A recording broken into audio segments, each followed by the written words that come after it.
My name is Heidi Glisson, and this is my review of Venable's data action model as conducted by my group members and myself during the EDTC 615 class through UMUC. Prior to engaging in the data action model, groups were formed and a precedence for teamwork was put into place. Team roles were decided and put on a rotating schedule. While creating this schedule, it was my full intention to ensure a single person would not be carrying a heavier load than any other member. Creating this planning table created a smooth start to each data meeting, with each member knowing their role for the week. As a team, we decided on several modes of communication. We agreed to continuously reach out to each other through the classroom's discussion platform, email correspondences, actively adding to and editing Google Docs, and meeting virtually through Google Hangouts. The last step to preparing for meeting number 1 was to prepare our own data. I arranged my data to differentiate between checkpoints and formative assessments. I was able to organize the data to show a correlation between homework participation and assessment performance. During data meeting number 1, we completed 2 steps. The first step was the Notice and Wonder protocol on each member's data. The second step was to ask exploratory questions. My team decided to use Julian's 8th grade data as it was already broken down by standard. First, we each wrote I noticed statements based on what we saw and not what we speculated. We kept a running Google Doc for these statements. We were then allowed to make deeper observations and speculations from the group's list of notice statements. These were recorded as I wonder statements. All of the notice and wonder statements were used to write exploratory questions. These would guide the team through the data meeting process to fully engage in the data.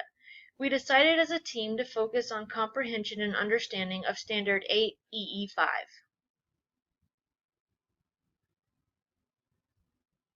Data meeting number 2 consisted of triangulating the data. During this meeting, my group created a document to organize artifacts pertaining to the exploratory question. Each artifact would then be labeled as whether it would be observed as a learning gap or an instructional gap. An artifact identified as a learning gap would then receive a rubric score of how important the skill or concept was and how widespread the gap was among the students. This allows the team to put focus on artifacts which provide the best results towards the goal. Data meeting number 3 consisted of determining gaps and goals. First step was to prioritize the learning gaps and identify who would be affected. This was my week to be the researcher, so I then included articles with tips for addressing each learning gap. We followed the same process by prioritizing the instructional gaps, and I followed up with research articles and tips. The final step of data meeting number 3 was to identify target learning goals and determine an appropriate evaluation metric. We were able to determine several methods of measuring our data goal. Data meeting number 4 was planning for action. During this meeting, the team collaborated to create an action plan for meeting our data goal. As a group, we created a list of instructional tactics to focus on the gaps we previously identified and prioritized. We determined how each tactic and resource would be implemented into the classroom and how often they would be used.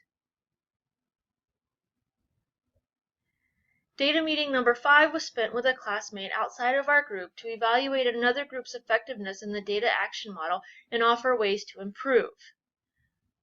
This allowed us to receive an unbiased evaluation of our work and ideas for improving in the process.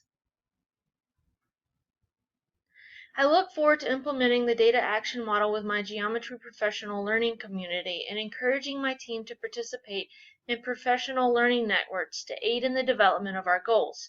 This process will help us focus on useful data and using it to decrease learning gaps. I plan to use what I have learned about virtual meetings to help parents stay involved when they can't be physically present at the school. I can use a platform such as Google Hangouts to meet with parents about student progress, as well as inviting parents to see the learning happening in the classroom.